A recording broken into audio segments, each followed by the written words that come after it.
Very good morning प्यारे बच्चों, कैसे हो बेटे आप सभी।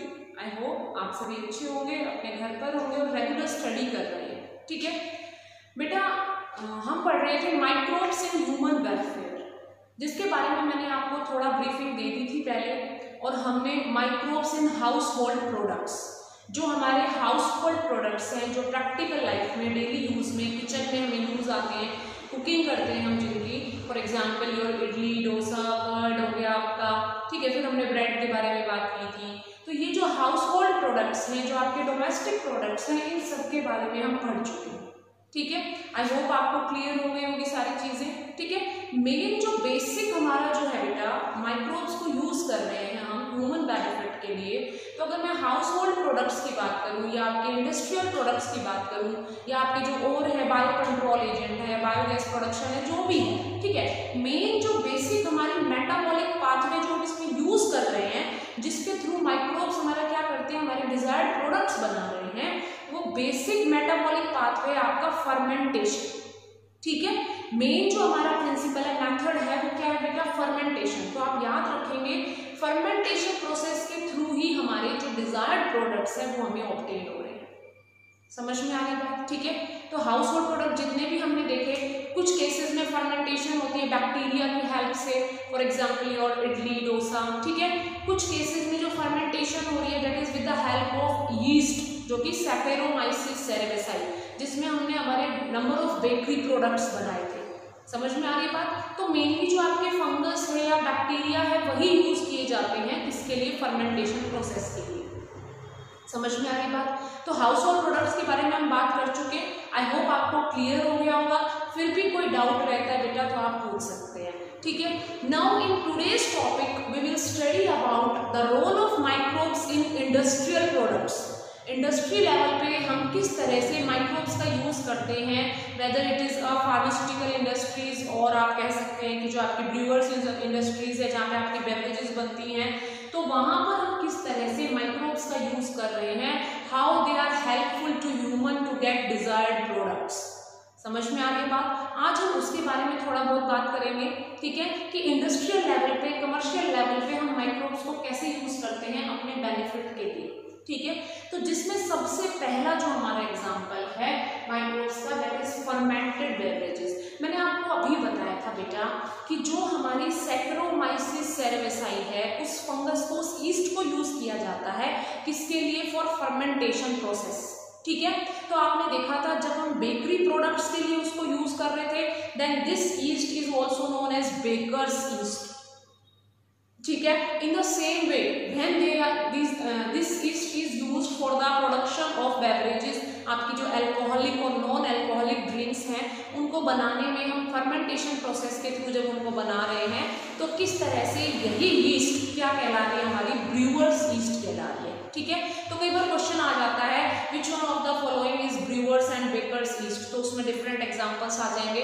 तो सैकेरोमाइसिस सेरेवेसाई जो है हमारी, वो ब्रूअर्स एंड बेकर्स ईस्ट कहलाती है। ठीक है, तो इसी में फर्मेंटेड बेवरेजेस में a number of drinks are included, for example wine, beer, whisky, rum, brandy, ये जो वोडका हो गया आपका। तो ये डिफरेंट जो ड्रिंक्स हैं, इनको हम क्या कर रहे हैं, बना रहे हैं किसकी हेल्प से, माइक्रोब्स की हेल्प से। ठीक है, तो नॉर्मली जो इसमें रॉ मटेरियल यूज किया जाता है दैट इज योर, क्या तो हम यूज करते हैं जो फ्रूट्स होते हैं उनको यूज कर रहे हैं, या मोलेसेस को यूज कर रहे हैं, तो फ्रूट बियर भी बनती है, आपने देखा होगा। ठीक है, या जो आपके जैसे देखिए ग्रेप वाइन बनाई जाती है, रेड वाइन बनाई जाती है, ग्रेप वाइन्स बनाई जाती है। तो इसमें मेनली जो रॉ मटेरियल है आपका, वो क्या होता है, आपके कार्बोहाइड्रेट कंटेनिंग सब्सटेंसेस होते हैं। ठीक है, तो उनका क्या करते हैं, फर्मेंटेशन करते हैं और उसके थ्रू फिर हमारा डिजायर्ड प्रोडक्ट बनाया जाता है। ठीक है, तो कुछ ड्रिंक्स जो होती हैं बेटा, उनमें अल्कोहल का कंटेंट जो होता है वो कम होता है, but in some drinks alcohol content is large. ठीक है, फॉर एग्जांपल देखिए जिसमें अल्कोहल का कंटेंट ज्यादा है वो डिस्टिलेशन प्रोसेस के थ्रू बनाए जाते हैं। ठीक है, जो हमारा रॉ मटेरियल हम उसको यूज कर रहे हैं, हमने फर्मेंटेशन कर दिया, अगर आप उसको फर्दर प्योरिफिकेशन के लिए फर्दर प्योर कर रहे हैं उसको, तो वो क्या कहलाएगा, और डिस्टिलेशन कर रहे हो आप, तो उसमें क्या है, अल्कोहल का जो कंटेंट होता है वो कंटिन्यूस बढ़ता जाता है। समझ में आ रही है बात। जितना आप उसको प्योर करोगे अल्कोहल कंटेंट क्या हो जाता है हमारा ज्यादा हो जाता है। ठीक है, तो कुछ ड्रिंक्स ऐसी है जिनमें कम होता है। फॉर एग्जाम्पल आपका बियर है, ठीक है, वाइन है, तो जो वाइन और बियर है,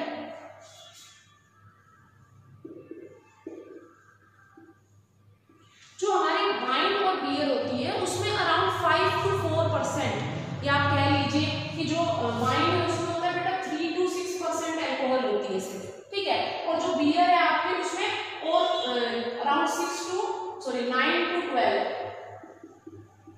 ठीक है, 9 to 12 एल्कोहल कंटेंट आ गया। लेकिन हम बात करें जैसे विस्की हो गई, रम हो गया, ब्रांडी हो गई, तो जो विस्की है, रम है और ब्रांडी जो हो गई, इनमें जो अल्कोहल कंटेंट होता है वो ज्यादा होता है। That means these 3 drinks are made by distillation, और ये जो होती है हमारी वाइन और बियर, ये विदाउट डिस्टिलेशन होती है, ठीक है। तो जो डिस्टिल्ड हमारे प्रोडक्ट्स होंगे, डिस्टिल्ड ड्रिंक्स होगी, वो कैसी होती है बेटा, उनमें अल्कोहल कंटेंट ज्यादा होता है। तो आई थिंक अराउंड विस्की में आपका रम और ब्रांडी को अगर हम कंपेयर करें तो इसमें रम में क्या है 40% आपका अल्कोहल कंटेंट होता है, वहीं जो मैं ब्रांडी की बात कर रही हूँ इट इज अराउंड 70%, ठीक है, और ये जो है हमारी दैट इज 50 to 60%, ठीक है। तो ये अल्कोहल कंटेंट क्या है, डिफर करता है ऑन द बेसिस ऑफ आपके अलग अलग ड्रिंक्स बनती है जो, ठीक है। उसके अलावा antibiotics, a number of antibiotics are made, antibiotics, बहुत सारी एंटीबायोटिक्स बनाई गई है माइक्रोब्स की हेल्प से। सबसे बेस्ट एग्जांपल है इसका पेनिसिलिन, ठीक है। मैं आपको पहले भी बता चुकी हूँ कि जो एंटीबायोटिक पेनिसिलिन है उसकी डिस्कवरी कैसे हुई थी, ठीक है। आपको याद होगा तो मैंने बताया था कि जो हमारे साइंटिस्ट थे अलेक्जेंडर फ्लेमिंग, उन्होंने डिस्कवर किया था पेनिसिलिन को, लेकिन it was an accidental discovery. मैं आपको पहले भी बता चुकी हूँ, he was mainly working on staphylococcus bacteria, ठीक है। जो स्टेफाइलोकोकस बैक्टीरिया है उस पे वर्क कर रहे थे फ्लेमिंग, और उन्होंने क्या देखा कि कुछ जो पेट्री प्लेट्स थी उसमें ग्रोथ नहीं हो रही थी बैक्टीरिया की। दैट मीन्स कुछ जो उन्होंने पेट्री प्लेट्स ग्रो करी थी उनमें से कुछ प्लेट्स में ग्रोथ नहीं हो रही थी बैक्टीरिया के, स्टेफाइलोकोकस की, ठीक है। तो उन्होंने क्या किया, उन पेट्री प्लेट से थोड़ा सा सैंपल लिया और उसको चेक किया, तो उन्होंने क्या देखा कि उस सैंपल में फंगस ग्रो कर रही है, and that fungus was Penicillium notatum.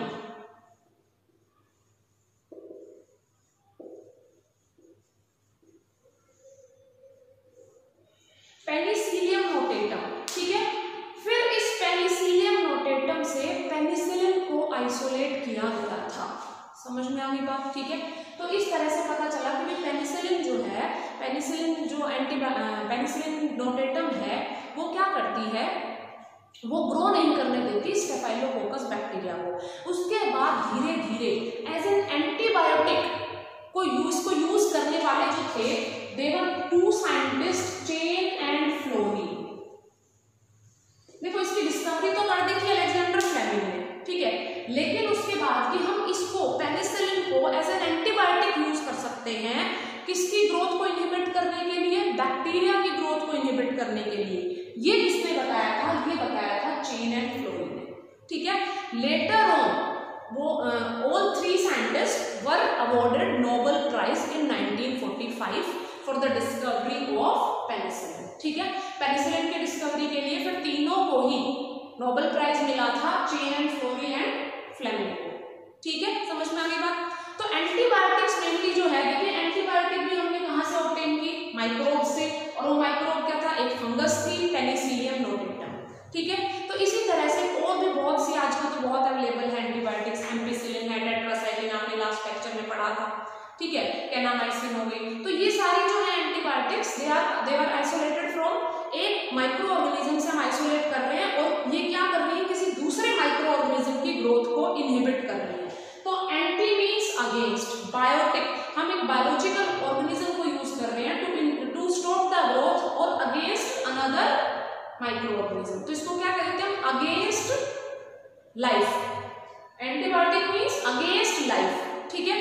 But यही जो अगेंस्ट लाइफ हमें दूसरे बैक्टीरिया की ग्रोथ को रोक रही है, वो हमारे लिए क्या है, pro life. That means it is useful to the human beings, ठीक है। आपको पता है एंटीबायोटिक्स को डिजीज क्योर करने के लिए यूज किया जाता है, तो ह्यूमन बींग्स के केस में तो क्या होगा, ये प्रो लाइफ, लाइफ प्रोवाइड कर रही है। बट अगर मैं माइक्रोब्स की बात करूं तो दूसरे वहीं ये क्या कर रही है, किसी दूसरे माइक्रोब की ग्रोथ को रोक रही है।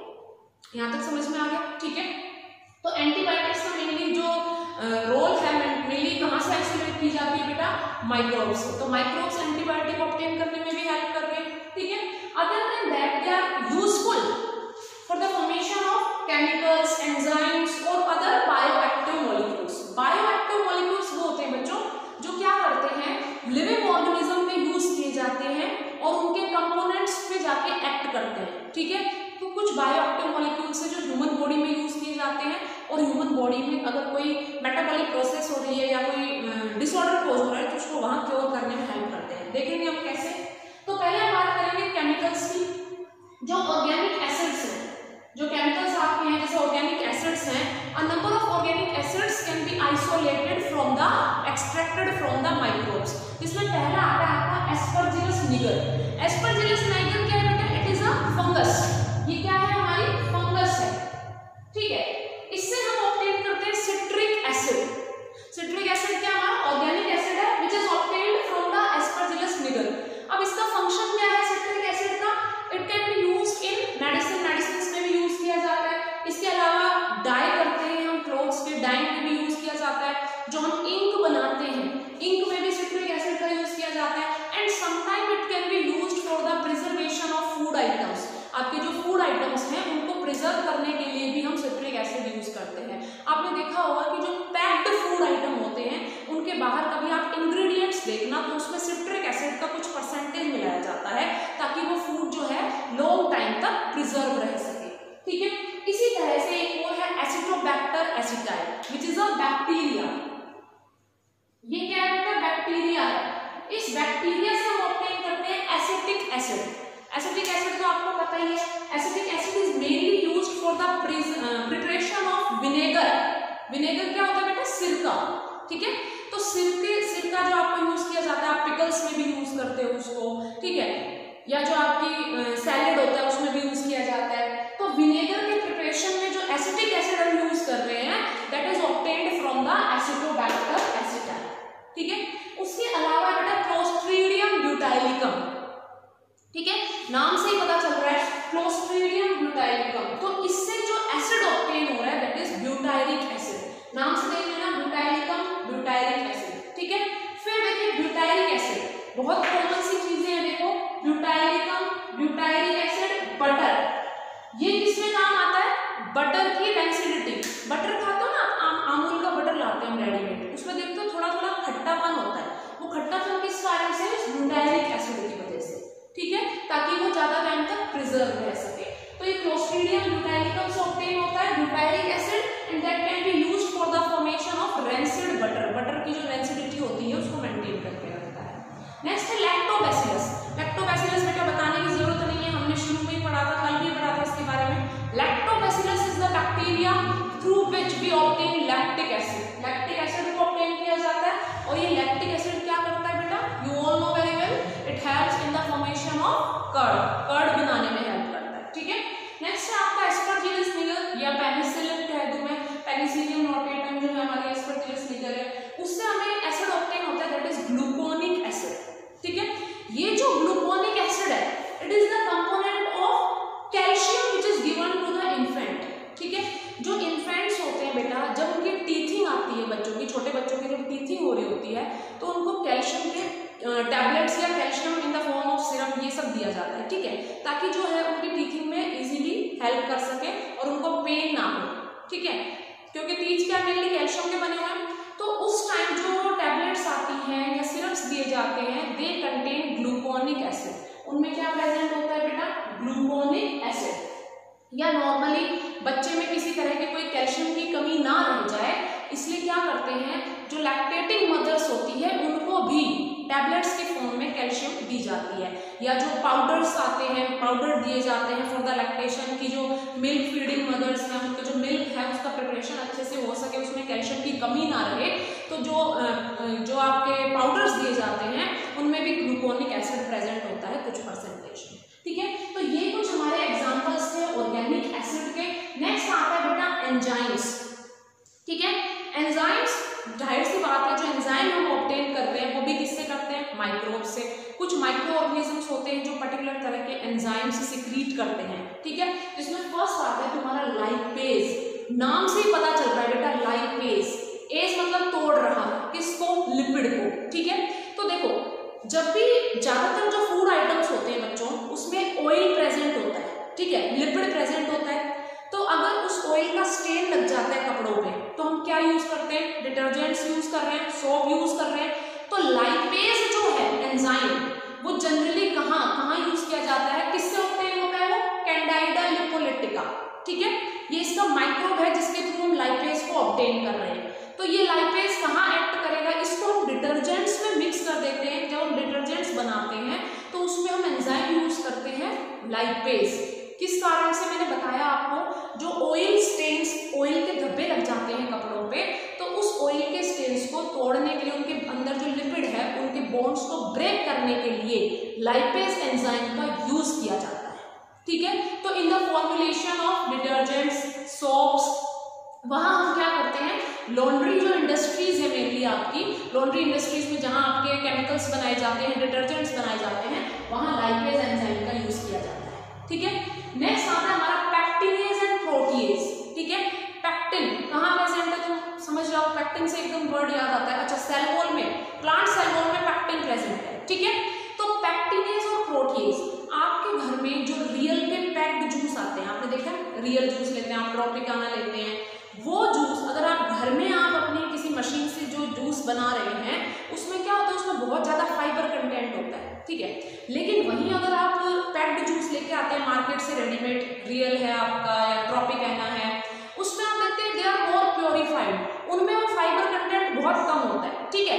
तो उसके लिए पैक्टिनेज और प्रोटीएज एंजाइम को यूज किया जाता है, उन बोटल्स में, उन पैक्ड जूस में डाला जाता है, ताकि जो फाइबर है वो ब्रेक हो जाए और प्योर फॉर्म में कन्वर्ट हो जाए, ठीक है। ताकि जब आप जूस को कंज्यूम कर रहे हैं तो आपको किसी तरह की कोई रुकावट ना हो, या फाइबर जो है वो आपको प्रॉब्लम ना दे, ठीक है।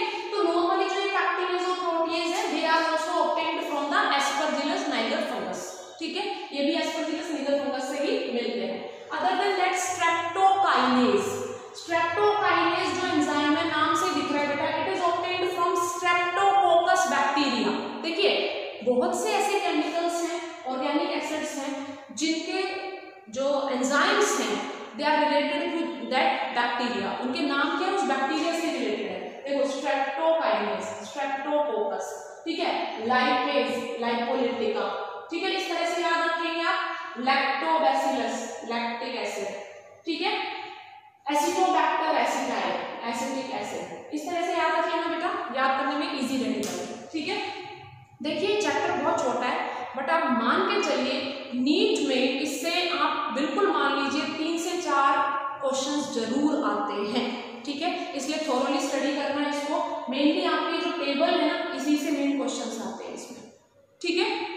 अब देखिए, लाइपेज, स्ट्रेप्टोकाइनेज की हम बात कर रहे थे। स्ट्रेप्टोकाइनेज काम करता है बेटा, जो एंजाइम है, it is known as clot buster. इसको हम क्लॉट बस्टर भी कहते हैं। क्लॉट बस्टर इसलिए कहलाता है बेटा ये, कि अगर आपकी ब्लड वेसल्स में किसी तरह की क्लॉटिंग हो जाती है, ब्लड वेसल्स में जो ब्लड फ्लो कर रहा है, अगर कहीं पे क्लॉट फॉर्मेशन हो जाती है, तो स्ट्रेप्टोकाइनेज उस ब्लड क्लॉट को ब्रेक करता है, ठीक है। तो स्ट्रेप्टोकाइनेज को एज अ क्लॉट बस्टर भी यूज किया जाता है ब्लड वेसल्स के लिए, ठीक है। उसके बाद देखो, साइक्लोस्पोरिन ए, जो साइक्लोस्पोरिन ए है आपका बेटा, it is known as immunosuppressive agent.